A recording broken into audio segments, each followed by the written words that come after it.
காவிரி விவகாரத்தில் மத்திய அரசின் உயர்நிலைக் குழு பெங்களூருவில் ஆலோசனை நடத்தியது.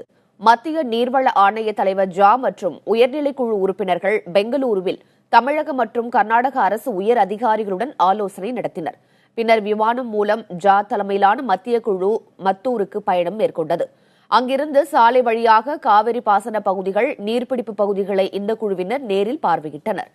மாலை 4 மணியளவில் மாண்டியாவிற்கு வந்த குழுவினர் அங்கிருந்து 40 கிலோமீட்டர் தூரத்திற்கு காவிரி படுகைகளை பார்வையிட்ட பிறகு மைசூருக்கு திரும்புகின்றனர். தங்கள் கள ஆய்வின் போது கபினி, ஹரங்கி மற்றும் கிருஷ்ணராஜ சாகர் ஆகிய அணைகளில் உள்ள நீர் குறித்து ஆய்வு நடத்துகின்றனர். இந்த குழுவில் தமிழகம் சார்பில் பொதுப்பணித்துறை முதன்மைச் செயலாளர் பிரபாகர் பங்கேற்றுள்ளார்.